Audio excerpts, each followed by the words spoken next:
Welcome back to our show. Boy, that was a wild break. You found out some interesting things about one of my favorite spin-offs ever from Family Matters, Yep. Which, starring the great Hunky, excuse me, Patrick Duffy yeah. and Suzanne Summers. She could squeeze the life out of you with her thighs because of that thing she used to sell, remember? What was that thing called? The Thigh The Master. Thigh Master. Oh man, she could squeeze you to death. Anyway, step by step, tell us about Yes. this show. Well, so let's talk about how Family Matters was a spinoff from Perfect Strangers. Yeah, I First feel off, like I feel like we I should talk thought, about wasn't it Full House? They did a crossover. They weren't a spinoff of Full House. they might have done a crossover, but oh, now you have Degrassi playing in the background. I know Yeah, because I just saw like 12-year-old Drake. yeah, 12-year-old Drake. He's like, Canada's not about me. I'm all about Canada. I was like, what? What? Oh, Drake There he was is in. right there. He was just over your shoulder. That's your twin. Yeah, Drake was in living in Canada and on Degrassi, the next wave or something, right? The next generation. Uh he was part of Degrassi High. Interesting. Degrassi Next Wave, that was later. Cool. Do you need to pause? Oh, my daughter thought I was calling her. Oh, that's adorable. So please tell us. Step by Step is one of my favorites. Yeah, so Perfect Strangers, right? That was the show where about Balky and Larry, the odd couple that were odd because they were from different places. And then on that we had Harriet, right? Harriet Winslow, and she was the elevator operator. Oh my God, that's right. The Yeah, sassy elevator operator in their building. yeah. So uh they backdoored Family Matters out of that show. And then, gosh, I'm trying to remember what the episode was where they backdoored Step by Step out of Family Matters. Well, It Urkel was it got a was jetpack uh-huh. and he flew the jetpack up in the air and ended up Ah, in the Step that's by right. Step family's backyard. That's right. That's Because right. that's so realistic, you know? Yes. That's right. Step by Step was the equivalent to modern day Brady Bunch, but with '90s kids. Yes. And so the reason Step by Step happened is because the production company that produced Dallas, what was the name? Dallas was also a reboot, by the way. I can't believe that. Yeah, um, Lorimer, right? Everybody knows Lorimer. Oh yeah. So Lorimer produced Dallas, and they had a contract with Duffy that said that he would get another show with Lorimer once Dallas ended. So they had to give him another show.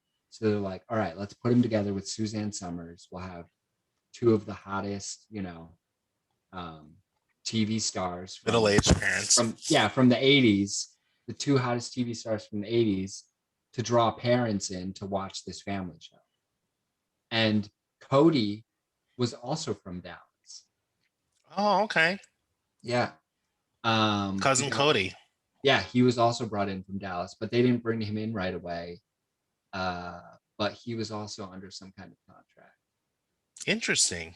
Yeah. That's awesome. Yeah. One of my all-time favorite spin-offs was Just the 10 of Us, Yeah. which was a spin-off of, believe it or not, Growing Pains, which featured a young Leonardo DiCaprio in its like final season. He played I an want to say adopted last season, right? last two, I think. Last two. Yeah, well he played, by the way, this is He not was an he was like endorsement for Kirk Cameron because we don't like Kirk Cameron around yeah. here. We like Candace Cameron because she knows how to keep her religion like kind of at bay. Kirk Cameron, not so much, but '90s Kirk Cameron was okay.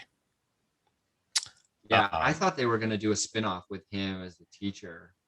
yeah, he brought home a I think homeless that was like in the Leonardo, works. Yeah.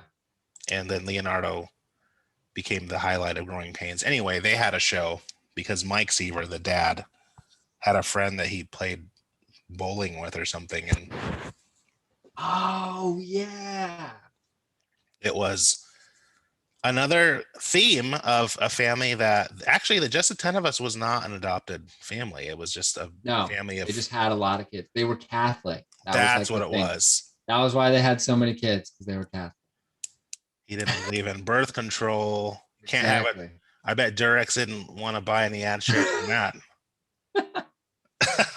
But Just the 10 of Us was a lot of fun. It was like the very goofy dad, and the kids were always in trouble, just like every other sitcom. So that was my favorite. I don't know where you can find that show now, but please look it up if you dare. Not if you dare, if you so desire. Um, Oh wow. yeah, Brad Pitt was also on Growing Pains. really. Yeah, and I remember one of the episodes. He played different people in the two. I remember one of the episodes very vividly. It was Ben, the younger brother. Remember Ben? Oh yeah, who's huge in Asia or was for a time. Yeah, it was one of his first, like, the episode was about Ben, which didn't happen as much because most of the episodes were about Mike or Carol, right? I was always So waiting for Ben to come out. yeah, so Ben so Ben did an episode where he gets tickets to see his like favorite rock star, right? And Brad Pitt plays the rock star. But he loves this Brad Pitt rock star guy because he's like married and he writes all these songs about his wife, right? So, he wins tickets on the radio, and he also wins backstage passes. Ooh. So he ends up catching Brad Pitt backstage with a woman that's not his wife. And Oh. yeah, and he like doesn't even want to see the concert. He just like wants to leave, and his dad doesn't know why. And he like goes home and rips his posters off the wall. So yeah, he should have. There should have been an episode shortly after that, right? Because Ben Seaver had posters of Brad Pitt on his wall, right? So there should be a coming out episode, like. Oh man. I But yeah, it I thought didn't. I It thought Ben didn't Seaver happen. was cute growing up. I always thought he was a cutie. Did you know that Scooby Doo has 16 spin-offs? I knew there was a few. I didn't know there was that many. God damn. My all-time favorite spin-off, and that'll never change, is Star Trek The Next Generation. Obvious spin-off of Star Trek, the original series, which ran from 1966 to 1969. Next Generation ran from 1987, 1994. And I remember being a kid That early. hearing about them making a new Star Trek, and I remember like me and my brother just completely went ape shit. Like it was the Yeah. best news. But then we found out, oh, the old cast isn't going to be in this. It's a bunch of new people. So that was a little hard pill to swallow. But they somehow snuck in a lot of the original crew into the Next Generation during the show. Spock came back. Mhm. Scotty came back. And those were monumental. It was ridiculous how they wrote them in since 75 years had passed since the original in the storyline. But really good show. Really, really good show. So we're going to leave our voicemails open. Thank you so And much that for. was one of the most diverse casts too. Yeah, I mean, Like for Star an Trek early, always try to be diverse, but yeah, yeah, they yeah, really went for it with the yeah. Next Generation. God, You Commander had Riker. Whoopi on there. Ooh, Yeah, Commander Riker. yeah. Command my bridge any day, sir. Anyway, we're gonna leave the voicemails open for our fans to leave us voicemails on their favorite spinoffs. And on our next episode, we're gonna talk about crossovers.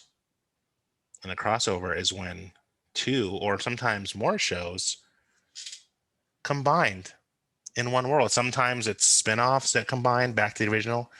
Sometimes it's not. Sometimes there's crazy crossovers like when Lieutenant Worf, as we talked about, Oh crossed yeah, over into Webster's world. I'm like, what the fuck yeah, is that? Sure, it was a dream, but like, who thought of that? Like, how does it even work legally behind the scenes? I'm curious. So yeah. we'll dive deep into that. So please leave your nostalgic memories in our voicemail. Please follow us at Varcia B on Twitter. I don't. We have to get that handle changed, but Yeah. whatever. That's V like Voy, ARCIA, B like Biatch at Twitter, or at Varcia B. And yeah.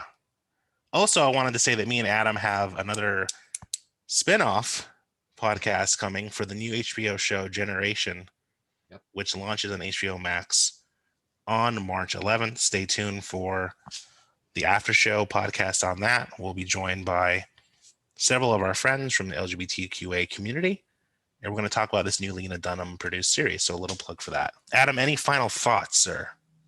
Um, no, no. Any movies to Probably plug? not currently. Okay, Adam's going to have Um, a little installment or a little segment of, call Adam's picks, but I put him on the spot. We didn't get it ready for this episode, so we're still getting um, there. We're still getting there, guys. yeah. Damn it, the side hustle ain't easy, all right? All right, thank you so much from the Thanks for tuning in. TV Time Machine podcast. I got to learn the TV name of the Time show. Machine Podcast. I am Luis, And I'm Adam. and we love TV. Thanks for tuning in. Bye. Bye.